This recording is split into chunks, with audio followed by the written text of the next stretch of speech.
A day in a life as a full-time working mom in the age of 24. Samahan niyo pala ako ngayong araw guys, kaya tara naman at simulan na nga natin. Let's go!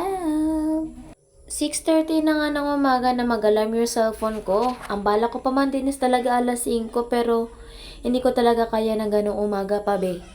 Talaga lang be.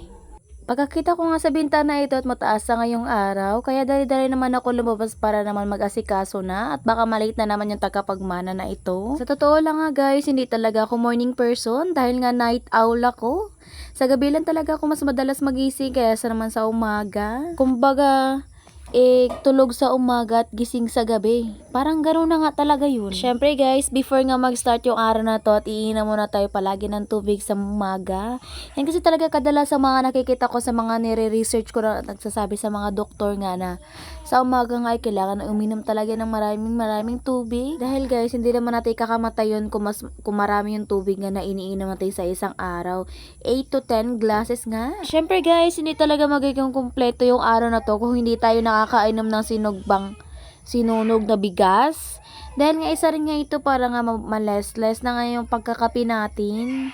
Mag-fast forward na nga tayo guys at ito naman nga at magluluto na naman nga ako ng hotdog na aking kakainin ngayong araw. Okay guys, kasi nagluluto ako eh. Tingnan nyo. Oh. Wala na, nasunog na yung hotdog. Ang kawali. Hotdog na lang gani ang atong wala ka na tagawad ko everyone. O, diba? Nakapaka-perfect ko talaga. Habang nag-aayos nga ako ng aking buhok, nagluluto ko ng hotdog. At nasunog pa talaga yung kawali na to.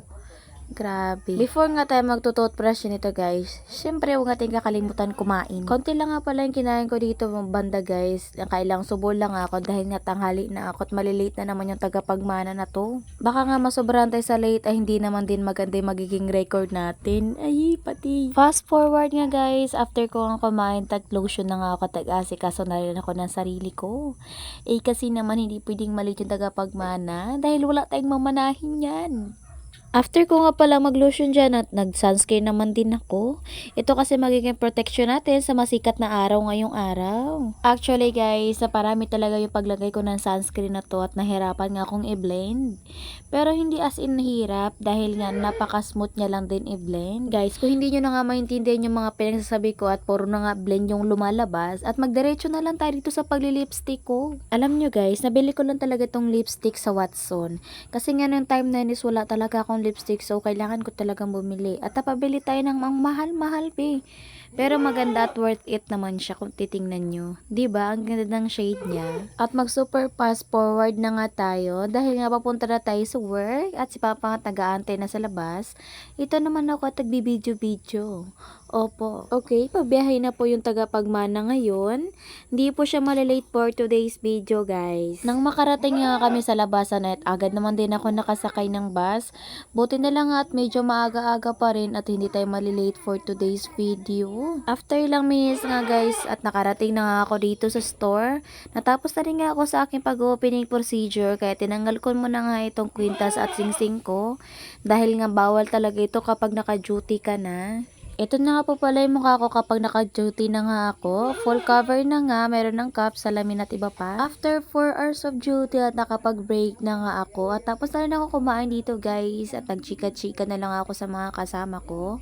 After ilang hours nga, at ito na nga at pauwi na nga talaga ako guys.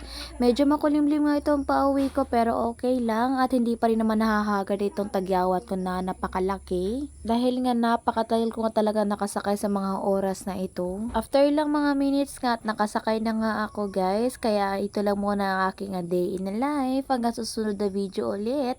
Paalam, hanggang dito muna. Bye-bye!